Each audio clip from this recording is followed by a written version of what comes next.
Bonjour et bienvenue chez Daddy Academy. Je suis très ravi encore de vous retrouver ce soir. Nous sommes jeudi.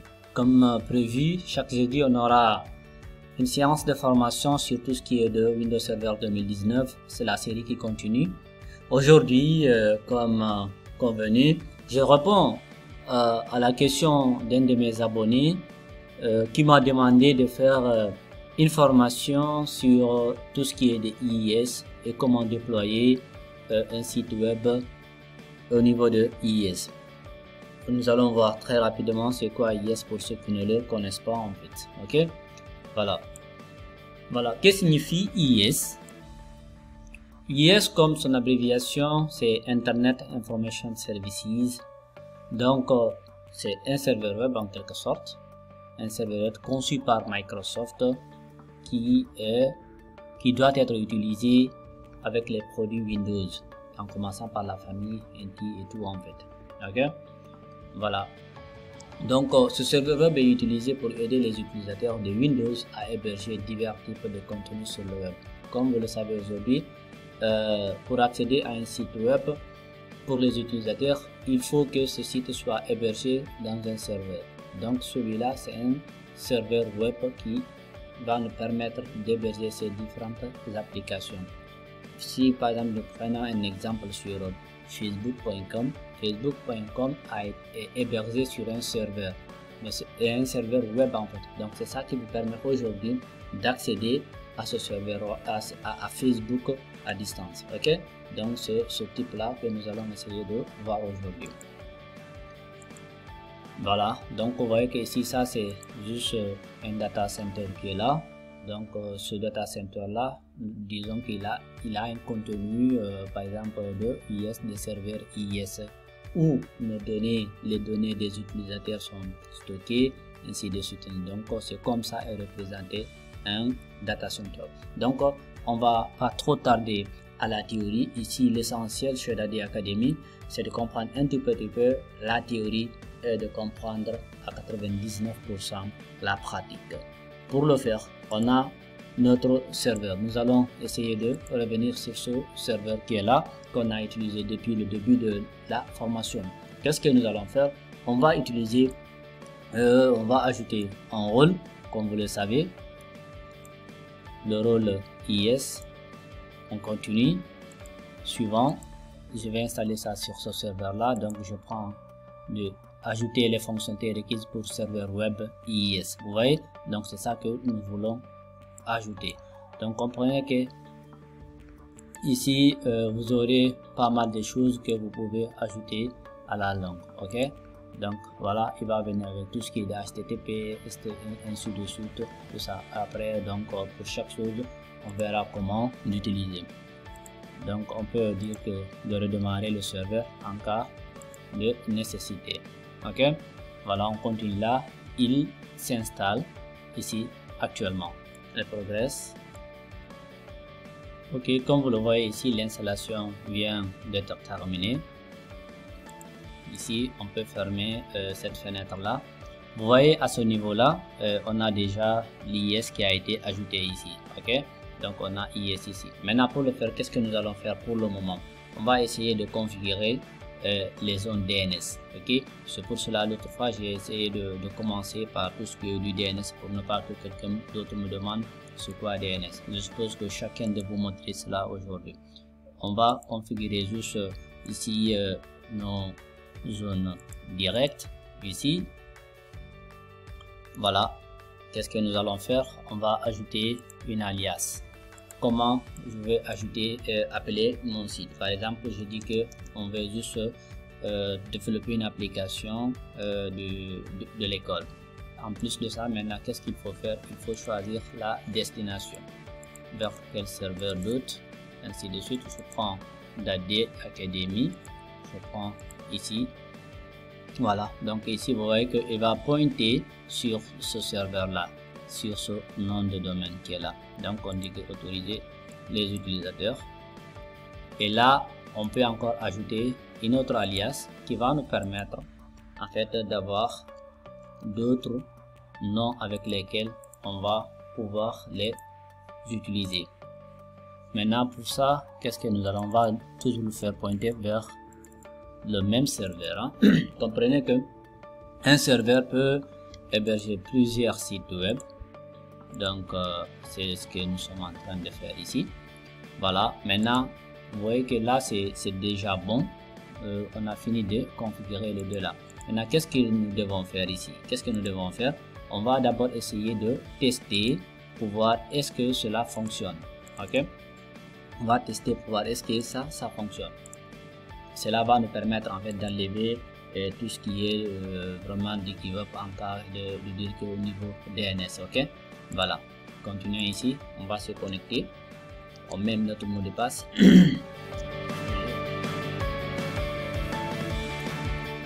Voilà. Donc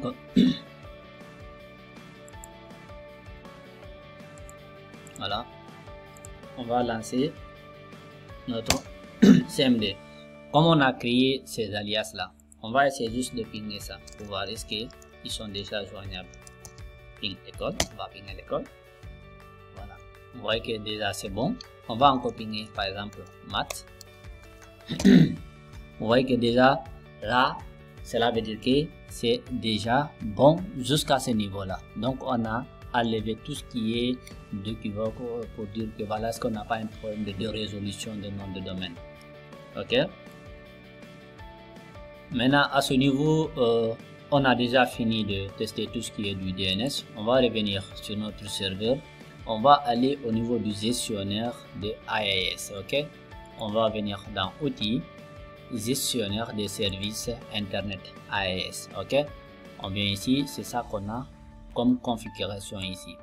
Quand on clique ici, vous voyez ici on a quelque chose de vous voyez ici notre site qui est là par défaut.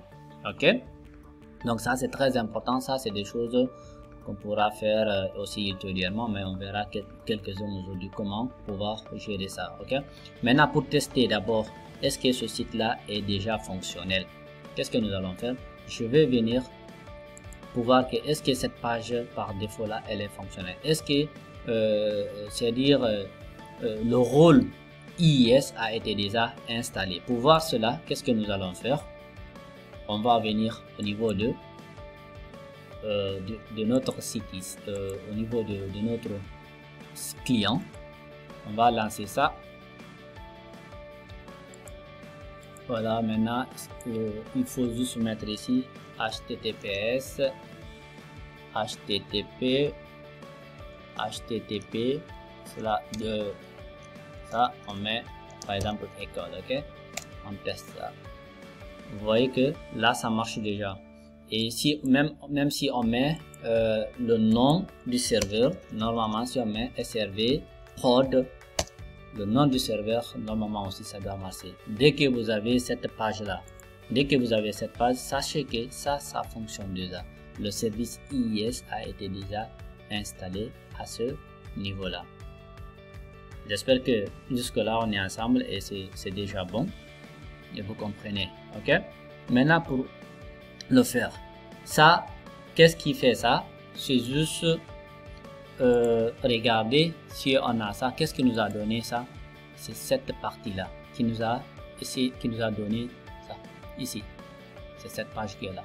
Maintenant, qu'est-ce que moi je vais vous conseiller de le faire? Pour faire ça, c'est très simple. On va essayer nous à notre niveau de vouloir supprimer ça. On va essayer de supprimer ça. Comprenez que en supprimant ça, vous ne supprimez pas en fait le contenu en fait. Ok. Voilà.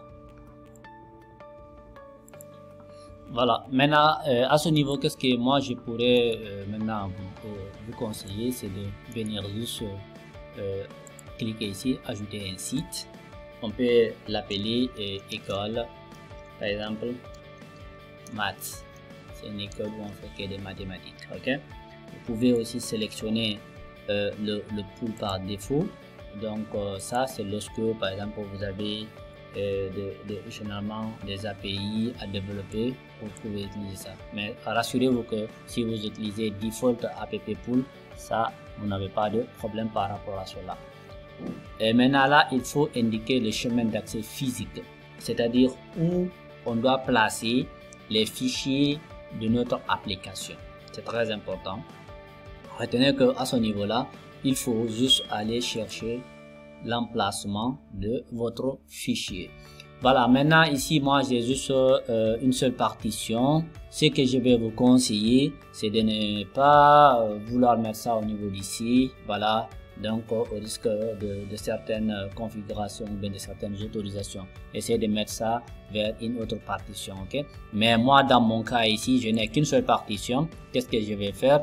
Je vais essayer juste de créer ici un répertoire. Je vais l'appeler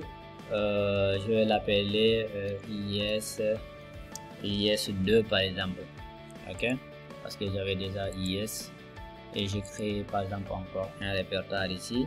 Je peux dire que site école, ok, j'ai site école. Je dis ok, voilà, là vous avez vu que c'est ça le chemin, c'est ça là où on doit stocker l'ensemble de nos fichiers, ok. Maintenant, passer cela, ici on peut utiliser du HTTP, du HTTPS. Maintenant, pour notre site qui est là, qu'est-ce que nous allons juste essayer pour ce tutoriel? On va prendre juste tout ce qui est du HTTP. Voilà, ici c'est le serveur, donc sur lequel il doit pointer. Donc on peut pointer exactement vers notre site. Avec le port par défaut, on peut aussi prendre ça. Maintenant ici, qu'est-ce que nous pouvons faire? C'est le nom avec lequel nous allons l'appeler, ok. Ici on aura le nom, on met école par exemple. Ici cette partie là, ça c'est le nom d'hôte. Comprenez que ça c'est le nom d'hôte, ok. Avec ce nom d'hôte là, qu'est-ce qu'il faut faire? Il faut maintenant juste venir valider ça. Vous voyez que ici on a notre école qui est là, ok. Maintenant qu'est-ce que je vais faire ici? Je vais ajouter encore une liaison, c'est-à-dire que pour ajouter ici une liaison, c'est quoi? Vous savez qu'on a dit que c'est école et maths, c'est-à-dire que quel que soit le nom que nous allons utiliser ici, il peut marcher, ok.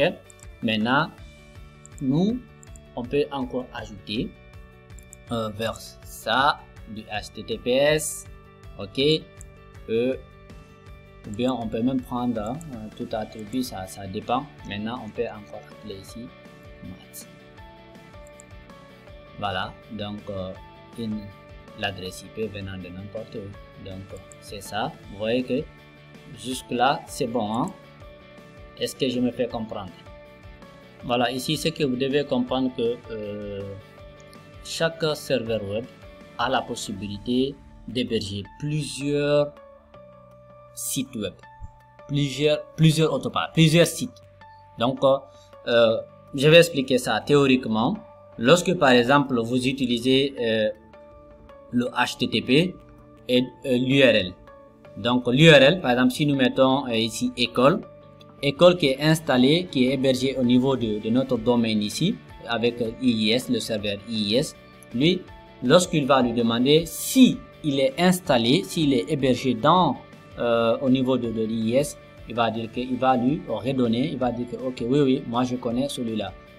Si nous mettons encore par exemple quelque chose de marché.com, et que ce marché.com là encore est hébergé vers ce même site là, il va encore appeler ce site là et lui réafficher exactement ce site qui est déjà hébergé, ok. Voilà, c'est ça en quelque sorte le fonctionnement d'un serveur web. Maintenant, après tout cela, qu'est-ce que nous allons encore faire? Ok, ici, voilà, maintenant à ce niveau, on peut revenir maintenant sur notre site. Vous avez vu qu'ici on a terminé cette configuration, tout ce qui était là, on a terminé ça, la configuration qui est là. Qu'est-ce que nous allons faire? On va passer au niveau de notre client. Vous avez vu qu'ici on a ça c'est le nom de notre serveur. Maintenant qu'est-ce que nous allons faire? On a dit que on va l'appeler avec le nom. On dit que on prend par exemple école. On a une page 403, interdit accès refusé. Si vous voyez ça, cela veut dire que vous n'avez pas vous n'avez pas l'autorisation d'accéder à cette page-là. Vous n'avez pas l'autorisation d'accéder à cette page, sur cette page. Donc, c'est aussi très simple pour essayer de résoudre ce problème-là. C'est pour cela que nous sommes ensemble ici. C'est pour voir aujourd'hui comment on pourrait gérer cela. Comme on a ce problème, on va venir à ce niveau-là. Vous voyez que ici, il y a quelque chose de très important ici. Document par défaut. Ça, c'est très important. Essayons d'ouvrir ça pour voir qu'est-ce qui est dedans. Voilà, il dit que lui, il ne comprend que default.htm. Il ne comprend que default.asp, htm, index, quelque chose de ce genre. Ok?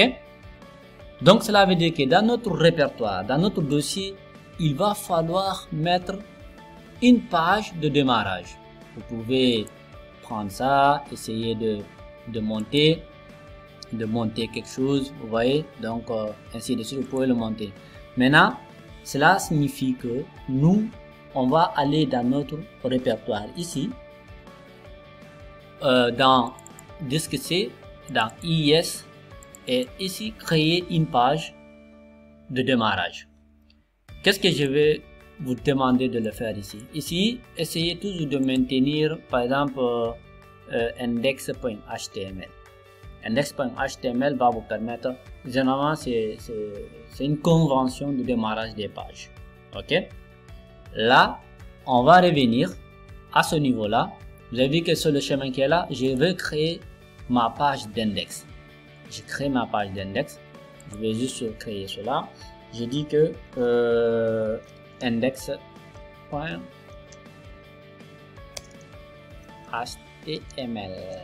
Ok? Essayez très bien de mettre l'extension. Essayez très bien de mettre l'extension. Si vous avez un problème si vous ne voyez pas l'extension, il faut essayer d'afficher les extensions. Voilà, si vous avez aussi des problèmes, vous pouvez toujours me contacter. Voilà, là vous voyez qu'il vous dit que si vous modifiez l'extension du fichier, le fichier risque d'être inutilisable. Voulez-vous vraiment le modifier? Moi je dis oui, il n'y a pas de problème. Maintenant, qu'est-ce que moi je vais mettre ici? Ici, c'est là où c'est la page, ou bien disons que c'est le dossier qui doit contenir l'ensemble de nos pages du site. Ok, là nous sommes en train juste de faire le déploiement. Ok, c'est là où vous allez mettre tous vos fichiers et que vous savez que c'est des links, c'est des liaisons entre chaque fichier. Le fichier index qui appelle le fichier accueil, le fichier accueil qui appelle ainsi de suite, ainsi de suite. Maintenant ici, vous voyez que on va essayer juste de le modifier. On va ouvrir ça avec, je vais choisir bloc-notes par exemple. Je prends ça, je n'ai pas d'éditeur, je suis sur le serveur. Je peux dire que hello world. Ok, je vais dire que ici Dadé Academy. Ok, je vais enregistrer ça. Lorsque j'enregistre ça, moi, je ferme ça. Je peux encore fermer. Là, on revient sur notre page. Qu'est-ce que nous allons faire? On va juste essayer d'actualiser cette page là. Vous voyez que là maintenant clairement que on a quoi? On a Hello World, la page, c'est-à-dire la page qui nous masquait, en fait, qui nous empêchait l'accès interdit n'est plus là. Ok, donc vous voyez que nous venons juste de configurer notre IIS et vous avez vu que c'est relativement aussi très simple. C'est comme ça vous allez faire un déploiement et c'est dans ce répertoire là vous devez mettre tous vos fichiers. Donc c'est dans ce répertoire. Donc vous voyez que c'est très simple. Installez IIS, mettez les zones DNS puis configurer votre site. Vous pouvez encore ajouter pas mal d'autres sites ici. Ok, donc sur ça je vous laisse et on se retrouve à jeudi prochain, Inch'Allah. Merci et au revoir. N'oubliez pas de vous abonner parce que c'est ça qui va encore grandir notre page. Hein. C'est ça. Donc nous sommes sur Facebook, YouTube, Instagram et sur ce TikTok. Merci. Au revoir.